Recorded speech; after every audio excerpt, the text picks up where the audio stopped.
Assalamualaikum warahmatullahi wabarakatuh.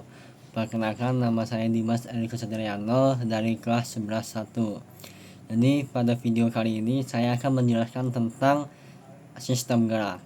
Simak videonya. Nah, sebelum kita masuk ke topik pembahasan kita pertama harus mengetahui dulu apa sih namanya sistem gerak.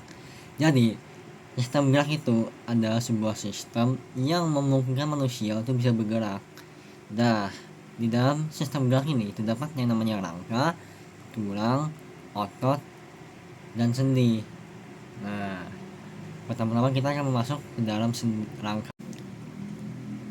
Nah, jadi apakah itu rangka? Rangka itu ialah pada intinya ada sebuah struktur yang bertujuan untuk menyokong tubuh kita dan sebagai alat gerak pasif. Mengapa dinamakan demikian? Karena pada intinya rangka kan tersusun atas tulang-tulang. Nah, tulang tersebut kan bersifat kaku, tidak bisa bergerak. Maka dari itu, rangka membutuhkan bantuan organ lain seperti otot ataupun ligamen. Dan fungsi lain dari rangka ialah sebagai pelindung organ dalam dan pemberi postur tubuh. Nah, rangka itu dibagi menjadi dua, yaitu rangka aksial dan rangka apendikular. Nah, ini rangka aksial itu terdiri dari apa saja sih? Nah, ini rangka aksial itu terdiri dari tulang tengkorak, tulang belakang, tulang dada, dan tulang rusuk. Nah, jadi pertama ini ada tulang tengkorak. Tulang tengkorak itu dibagi menjadi beberapa bagian, yaitu tulang kranium, fascia, telinga dalam, dan hyoid. Nah, tulang kranium itu terdiri atas frontal, parietal, occipital, temporal, sigmoid, dan ethmoid. Nah, untuk tulang fasial itu terdiri atas maksila, mandibula, palatum, lacrimal, nasal, dan zigomatik. Nah, untuk tulang telinga dalam itu berjumlah 3 pasang, yang terdiri dari sepasang tulang martir, sepasang landasan, dan sepasang sanggurdi. Serta untuk tulang hyoid hanya terdiri dari satu tulang, yaitu tulang hyoid itu sendiri, yang bentuknya seperti huruf U, yang letaknya di antara laring dan mandibula. Nah, untuk yang kedua ada tulang belakang.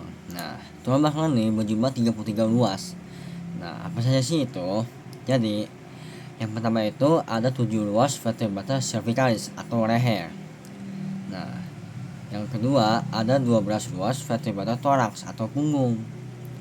Nah, yang ketiga itu ada 5 ruas vertebrata lumbaris atau pinggang. Yang keempat itu ada 5 ruas sacrum atau kerangkangan. Dan untuk yang terakhir yaitu ada 4 ruas coccygia atau ekor. Nah, setelah itu juga ada namanya tulang dada. Jadi tulang dada ini terdiri dari satu tulang yang dimana ada 3 bagian, yaitu yang pertama ada manubrium sterni, corpus sterni, dan processus xiphoid. Nah, untuk yang terakhir itu tulang rusuk itu terdapat 12 pasang. Nah, yang pertama itu ada 7 pasang costae atau rusuk sejati. Yang kedua itu ada 3 pasang costae spuria atau rusuk palsu. Dan yang terakhir ada 2 pasang costae fluctuantes atau melayang. Nah, setelah kita mengenal bagian-bagian dari rangka aksial, kita sekarang akan ke rangka apendikular. Rangka apendikular itu terdiri dari gelang bahu atau pektoral, anggota gerak atas, gelang panggul atau pelvis, dan anggota gerak bawah. Nah, yang pertama itu ada gelang bahu atau pektoral. Nah, terdiri dari clavicula dan scapula. Lalu anggota gerak atas itu terdiri dari humerus, radius, ulna, carpal, metacarpal, dan phalanges. Dan ada gelang panggul atau pelvis yang terdiri dari ilium, ischium, dan pubis. Lalu terakhir ada anggota gerak bawah, yaitu femur, patella, tibia, fibula, tarsal, metatarsal, dan phalanges. Nah, setelah kita mengenal nama tulang dan bagian-bagian dari tulang, kita akan membahas tulang itu sendiri. Jadi, sebelum kita mengenal lebih dalam, kita harus mengetahui bagian-bagian dari tulang atau struktur dari tulang tersebut. Nah, jika kita memotong tulang secara membujur, terdapat bagian-bagian tulang. Nah, yang pertama ada di ujung, yaitu epiphysis, terletak di ujung tulang dan biasanya bersifat lunak atau bisa disebut dengan tulang lawan. Terus terdapat diaphysis, yaitu di bagian tengah-tengah tulang yang panjang itu, dan di mana diaphysis dapat memanjang. Nah, di antara epiphysis dan diaphysis terdapat metafisis. Nah, di dalam metafisis ini terdapat cairan epiphysis itu memanjang. Jadi di dalam metafisis terdapat cairan untuk epiphysis memanjang. Dan terdapat sumsum merah, yang dimana sumsum merah itu terletak di bagian epiphysis, bagian ujung itu. Nah, fungsinya itu apa sih? Fungsinya itu adalah untuk memproduksi sel darah merah. Nah, yang kedua ada sumsum kuning. Nah, sumsum kuning ini berada di via fisis atau bagian tengah-tengah. Apa sih fungsinya? Fungsinya itu untuk menyimpan lemak. Dan terdapat endosteum. Jadi endosteum itu intinya untuk melindungi sumsum kuning. Jadi dia berada di luar-luar dari sumsum kuning tersebut. Atau bisa disebut dengan lapisan luar dari sumsum kuning. Dan yang terakhir itu terdapat periosteum. Intinya itu periosteum adalah lapisan diafisis. Nah, di dalam lapisan tersebut terdapat pembuluh darah dan nutrisi, dan serta untuk pembesaran tulang juga. Dan jika kita memotong tulang dengan melintang, kita bisa mengetahui struktur dalam dari tulang. Yang pertama ialah sistem Haves atau kanal Haves. Nah, di kanal Haves itu terdapat pembuluh darah dan saraf di dalamnya. Yang kedua itu adalah lamela, yaitu penghubung antara lacuna. Nah, lacuna itu ialah sendiri adalah tempat yang terdapat sel osteositnya. Dan yang terakhir adalah canalituri, yaitu penjuluran dari lacuna dan bernutrisi biasanya. Nah, setelah kita mengenal struktur dan tulang itu apa saja, kita bisa mengenal sekarang jenis-jenis tulang ada apa saja. Nah, jenis tulang dibagi menjadi dua, yaitu tulang cartilago atau tulang lawan dan tulang osteoid atau yang disebut tulang keras. Nah, tulang cartilago itu memiliki sel yang di dalamnya yang dinamakan itu adalah kondrosit, dan dia memiliki sel pembentuk dan pembongkar yang sama, yaitu kondrobas, serta memiliki matriks atau kandungan zat kolagen yang banyak, tetapi matriks tabula fosfor yang sedikit. Nah, tulang cartilago ini memiliki sifat yang lunak dan memiliki beberapa tipe, yaitu apa saja? Yaitu hyaline, yang contohnya ya tulang hidung, fibrosa yaitu ruas-ruas tulang belakang, dan elastik yaitu daun telinga contohnya. Nah, setelah kita mengenal tulang cartilago, kita sekarang akan membahas tulang osteon atau sering disebut tulang keras. Nah, tulang osteon itu memiliki sel yang di dalamnya dinamakan osteosit dan memiliki sel pembentuk yaitu osteoblast dan memiliki sel pembongkar yaitu osteoklas. Nah, matriks dari osteon itu berkebalikan dari tulang cartilago, dimana jika di tulang cartilago memiliki kolagen yang banyak, di tulang osteon ini memiliki matriks kapur dan fosfor yang banyak. Maka dari itu, sifat dari tulang osteon itu adalah kaku dan keras karena banyak mengandung kapur. Nah, tulang osteon ini dibagi menjadi dua, yaitu tulang spons dan tulang kompak. Nah, setelah kita mengenal jenis-jenis tulang, sekarang kita akan ke bentuk tulang. Jadi, bentuk tulang itu dibedakan menjadi 5, yaitu tulang pipa, tulang pendek, pipih, tidak beratan atau irregular bones, dan sesamoid. Nah, yang pertama adalah tulang pipa atau sering disebut dengan tulang panjang. Inilah tulang yang berbentuk silindris panjang serta memiliki bagian epiphysis, diaphysis, metaphysis, dan cakra epiphysis. Fungsinya untuk menahan berat tubuh dan membantu pergerakan. Contohnya ya humerus, ulna, dan femur. Nah, yang kedua adalah tulang pendek, yaitu berukuran pendek dan berbentuk kubus, serta tersusun atas spons dan lapisan tipis tulang kompak. Umumnya berkelompok dan untuk memberikan kekuatan dan kekompakan pada area yang pergerakannya terbatas. Contohnya adalah carpal dan tarsal. Nah, tulang tiga ialah tulang pipi yang berbentuk lempengan dari tulang kompak dan spons yang berisi sumsum, berfungsi untuk memperluas permukaan untuk pelekatan otot dan memberikan perlindungan. Contohnya ialah tengkorak, rusuk, dan dada. Yang keempat adalah tulang tidak beraturan yang memiliki bentuk tidak beraturan dan tersusun atas spons dan lapisan tipis tulang kompak. Contohnya ya, tulang belakang.